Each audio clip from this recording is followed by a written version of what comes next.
வணக்கம், நான் doctor Kristen Leo. Dengue காய்ச்சல் உருவாக காரணம் என்ன? ஒரு டெங்கு வைரஸ் உடம்பிற்குள் செல்லும்போது நம் உடம்பில் எந்த விதமான பாதிப்புகளை உருவாக்கும்? டெங்கு காய்ச்சல் ஒரு நபருக்கு இருப்பின் அவருக்கு எந்த விதமான அறிகுறிகள் உடம்பில் தென்படும்? அதை அடையாளம் காண்பது எப்படி? மேலும் டெங்கு காய்ச்சலை தவிர்ப்பது, நம்மை தொற்றிக்கொள்ளாமல் தவிர்ப்பது எப்படி? மேலும் வீட்டு மருத்துவத்தை பயன்படுத்தி டெங்கு காய்ச்சலை நிரந்தரமாக குணப்படுத்துவது எப்படி என்பதை குறித்து இந்த வீடியோவில் முழுமையாக தெரிந்து கொள்வோம். வீடியோவை முழுமையாக பாருங்கள். இந்த டெங்கு காய்ச்சல் ஆனது ஏடிஎஸ் வகையான கொசுக்கள் மூலம் மனிதர்களை தொற்றிக்கொள்கிறது.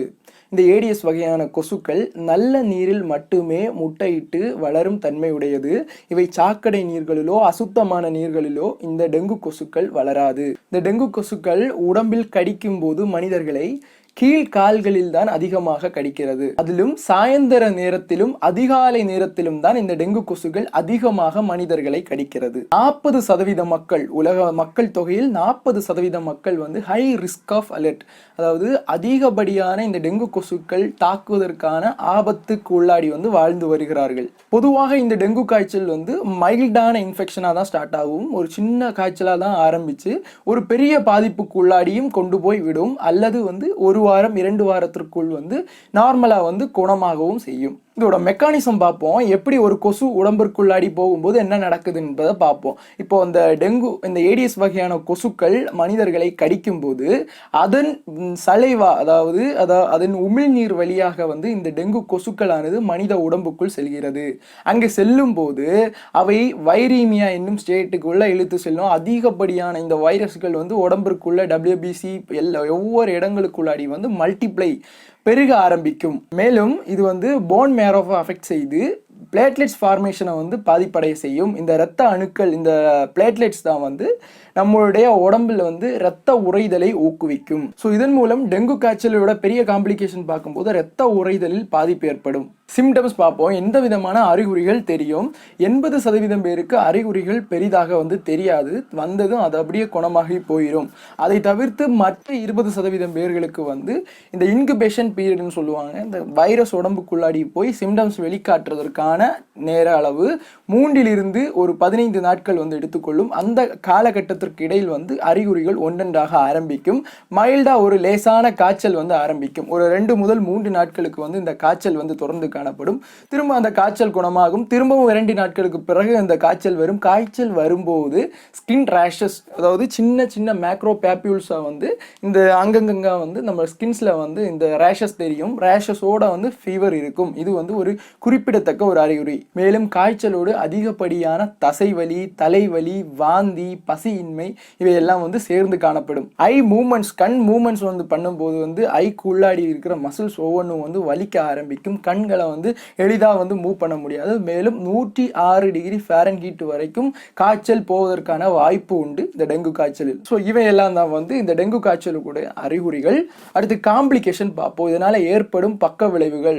ஒரு சிலருக்கு மட்டும்தான் இந்த பக்க விளைவுகளுக்கு உள்ளாடி இழுத்து செல்லும். அந்த பக்க விளைவுகள் என்னன்றதை WHO கரெக்டா டெஃபினிஷியேட் பண்றாங்க. வேர்ல்டு ஹெல்த் ஆர்கனைசேஷன் எப்படி இதை சொல்றாங்க அப்படின்னு பார்க்கும்போது 2 காம்ப்ளிகேஷன் அவங்க சொல்றாங்க. இந்த டெங்கு ஹெமரேஜிக் ஃபீவர் எப்படின்னு பார்க்கும்போது, இந்த நான் ஆல்ரெடி சொன்னது மாதிரி தான், இந்த பிளேட்லெட்ஸ் ஃபார்மேஷன் ரொம்ப கம்மியா இருக்கிறதுனால ப்ளீடிங் ஏற்பட்டு உடம்பு உள்ளாடி முழு இடங்களிலும், மூக்குல இருந்து வாயிலிருந்து ஒவ்வொரு இடங்கள்லையும் ப்ளீடிங் ஏற்பட்டு ரத்தம் கசிய ஆரம்பிக்கும். ஸோ இதன் மூலம் உடம்புல இருக்கிற ரத்தங்கள் வெளியேறி மிகப்பெரிய ஒரு ஆபத்தான நிலைமைக்கு ஏற்படுத்தும். அடுத்தது டெங்கு ஷாக் சிம்டம் பார்க்கும்போது ஆல்ரெடி சொன்ன டெங்கு ஹெமரேஜிக் ஃபீவரோட ஒரு விகோரியஸான ஸ்டேட் தான் இது.